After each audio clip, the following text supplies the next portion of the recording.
welcome back to A Better World. This is your host, Mitchell J. Rabin, and we're very glad you're joining us again today. Today we're going to have another very interesting show. We have with us from Salt Lake City, Carol Tuttle, who is the author of this book, Remembering Wholeness, and another book on wholeness. She's got also a very interesting website, which is interactive in nature and enjoins you to connect and actually go through really interesting processes, emotional clearing processes. And that's going to be the subject of today's show. Carol has done a tremendous amount of work in the domains of energy healing, clearing, and she'll be speaking about that from the point of view of her own life and the process she went through, which is rather traumatic, to the place that she is now. And, well, it's very interesting, and you'll see. Hey, Carol, how are you? Good. Good to have you on. Thanks. So, what is it that got you started in this entire journey? I mean, you were basically a Mormon housewife. Pretty much. Living your life there, raising children with the standard Mormon values and the like. Is that correct? Yeah. Really active. So, still am. You know. Yeah. That was and you all, still are.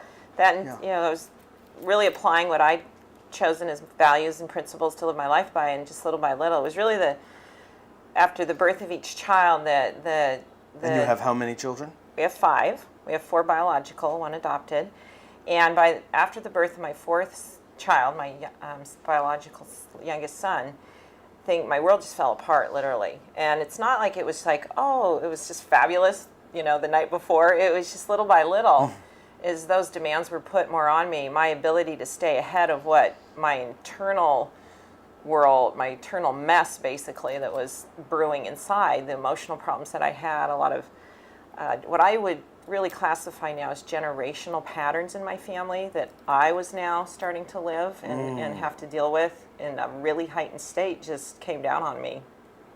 You mean emotional patterns that you were able to identify from your own Depression, parents? yeah, depression.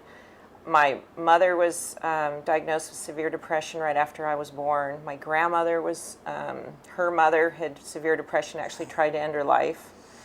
And we don't know, I sense even before that there were several generations of women that had faced real chronic depression. And that was probably, as far as a diagnostic label, what was I dealing with? Depression would have been the most obvious problem.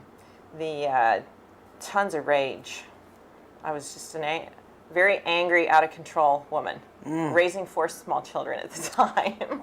And so what I had learned, basically, and how in I reality, interpret that is, if I may say, is a fairly standard, yeah. situation. Well, the conflict, much more common than anyone really acknowledges. I think so. And the conflict for me was I had lived a very doing, obedient life because I thought it was all about what I did, all the doings. I was a high achiever. I was a perfectionist.